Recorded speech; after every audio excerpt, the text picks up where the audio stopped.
So that was pretty cool footage from that buck. I just walked up on it. But here's something that I've done videos on when I lived off the grid about hunting.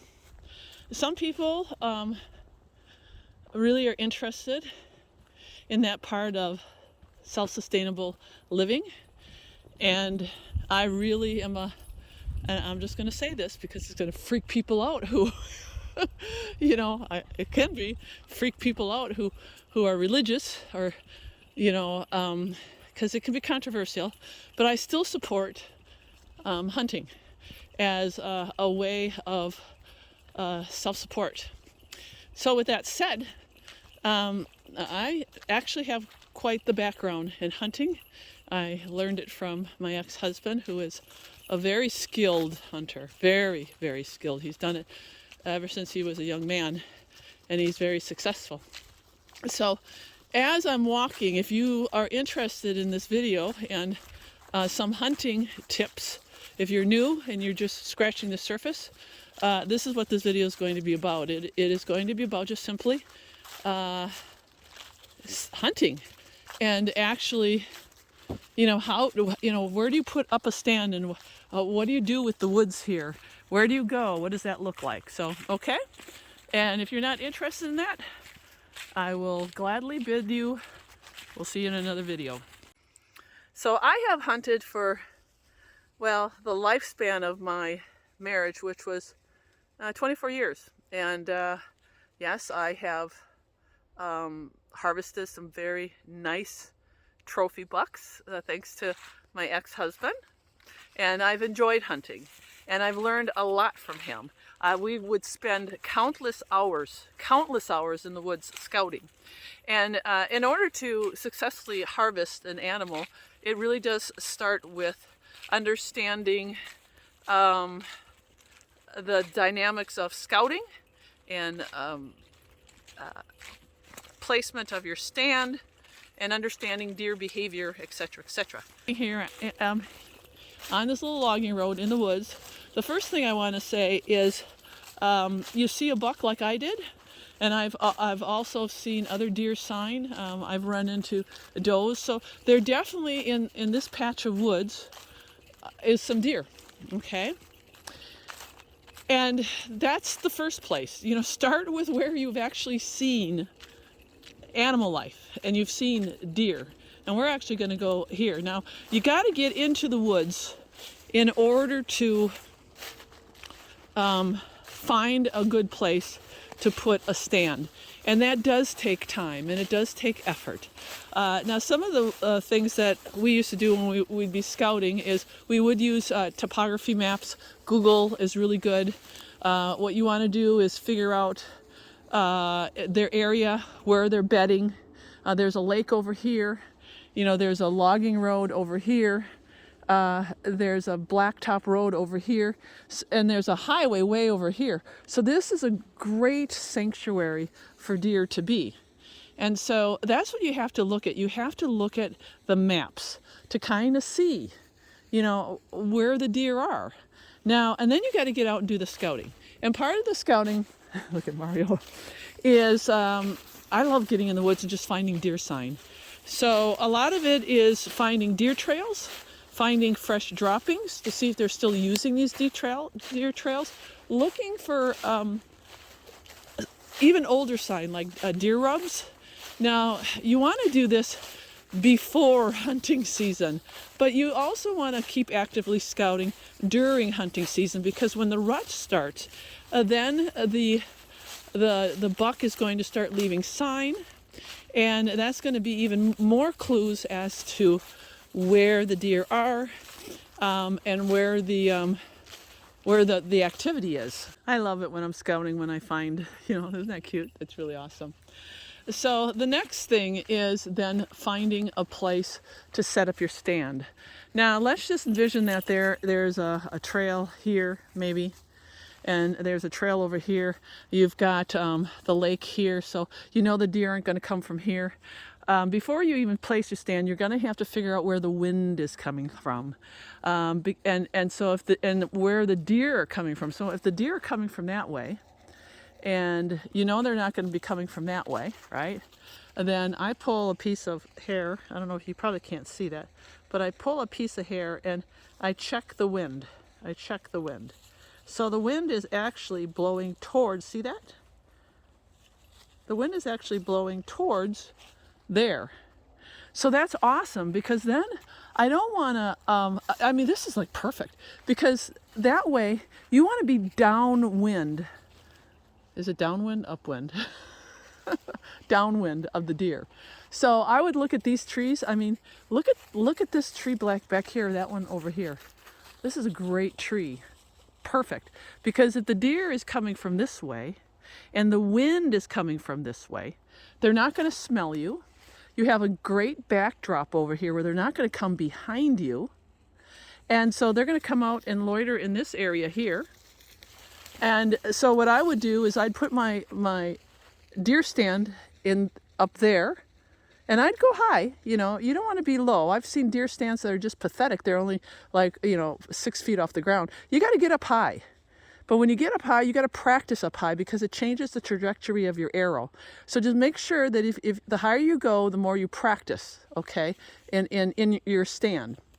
So I would go up high, and then I would count off 20 feet, 25 feet, and even 30 feet. And I wouldn't take a shot that's over 30 feet. I just wouldn't, because I'm a very good shot. I just am. My ex used to get really upset with me because I didn't practice as much as he did, and I would take out my bow and just like that, bullseye, bullseye, bullseye. So I really am blessed with a good target eye. So this is a perfect area. Now, Wisconsin, I believe, doesn't allow baiting, but there are states that allow baiting. So when I was married to my ex, we did a lot of baiting. Baiting was legal, and no matter what you think, a baiting doesn't make it any easier to get the deer, okay? Alerts them that you're in the area, and it sometimes changes their activity to, they start coming in to the bait usually just before a dark. So, and they know you're there. And that's why it's really imperative that you're up high, you're very clean, you don't wear your hunting clothes to the gas station, you don't wear your hunting clothes to the grocery store. You keep your clothes hanging outside until you're ready to put them on. You don't even drive in the car with your clothes, okay? You put them in a tote with some boughs.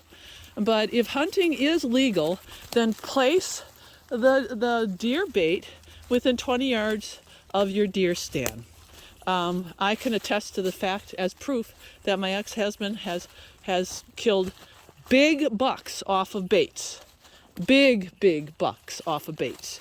So the big deer do come if you're a trophy hunter.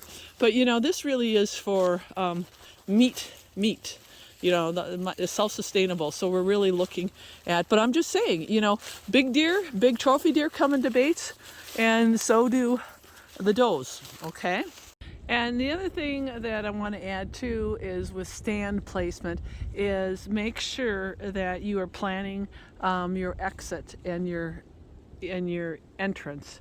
So make sure you put your stand where you can enter it during whatever time of the day without alerting the deer. You're not walking through a staging area, you're not walking through a bedding area or feeding area. And then when you are exiting, that you can actually leave the area without disrupting the deer.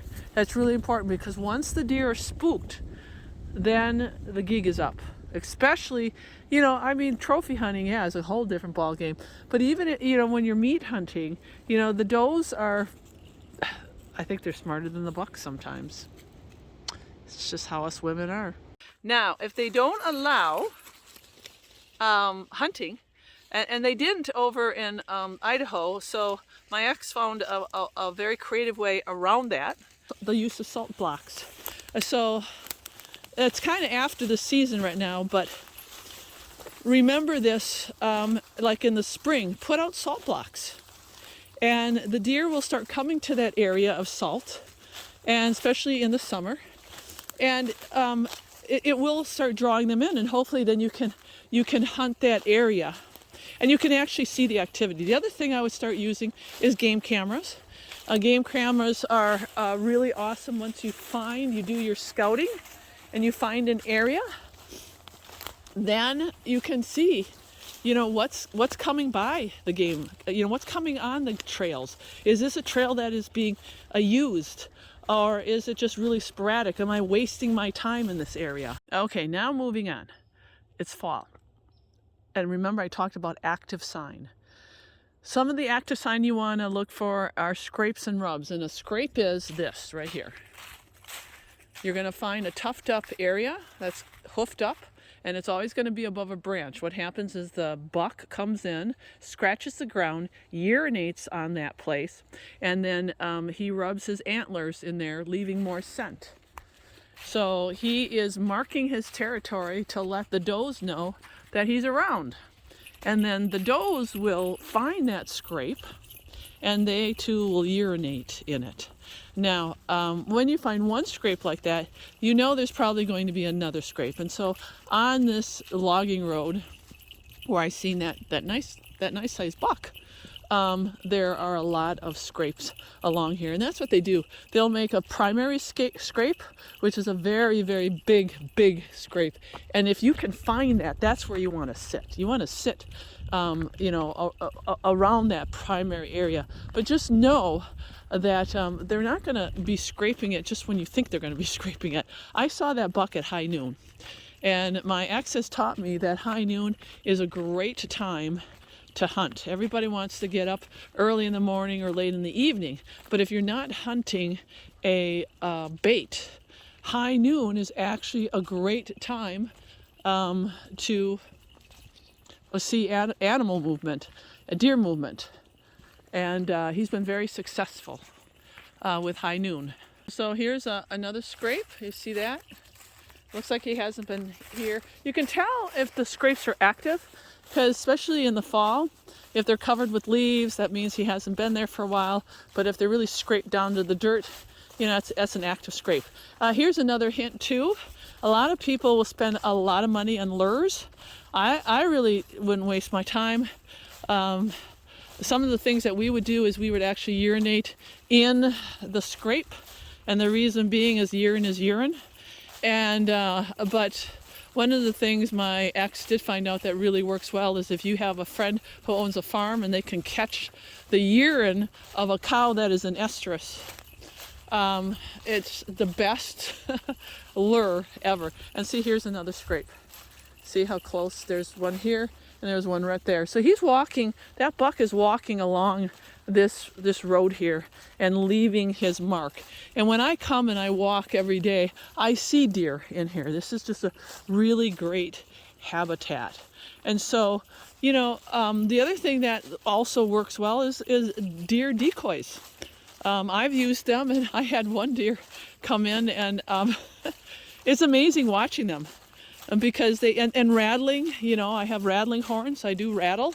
I actually killed a really nice buck. He came into the rattling horns right underneath my stand. And I do all bow and arrow. This is all, I don't gun hunt. This is all bow and arrow. So this is all, but when my hunting days, I've done it all. I've rattled, I've grunted, and all those things, they do work because it's deer communication. So, especially if you're in an area, again, where no baiting is allowed. Okay, so yeah, I've got lots of stories, buck stories, and I used to get buck fever. I'd see that buck coming down the logging road with the big rack, and I would just, oh man, I would just lose it. I would just lose it. So, but that's probably the best advice that I can give. If you have any questions, or if you have any tips or advice, let me know. I've been hunting for probably 30 years now, and I don't hunt anymore, and I thoroughly miss it. But a part of a self-sustainable homestead, I would recommend hunting. There's going to come a time when food is going to be scarce, and I do believe that a good source of meat, although I'm not a big advocate of meat eating because it causes a lot of inflammation in the body, and we weren't really designed to eat meat, but I'm just saying if you choose that route, probably the best meat to eat is, wild game from the woods. But I will say one last thing before I go. If you live in an area where there's cornfields, I would not hunt and eat those deer. Simply because of all the chemicals that they spray, the pesticides that they spray in the fields. It leaches into the ground. The animals are frequenting those areas, the deer are. They're eating the corn, they're eating whatever, the grass, and now you're eating the poisons. So, a lot of people are like, oh yeah, we hunt the fields, and you might as well just go buy yourself some hamburger in the store. Like, seriously. So, all right, my friends, that's Hunting 101 with Starry Hilder. I'm smarter than I look. And I definitely do miss it. But good luck hunting. And please don't make this turn into a big controversy about hunting versus not hunting, meat versus... This is just simply a video for those who are interested in this part of self-sustainable living. Okay, God bless.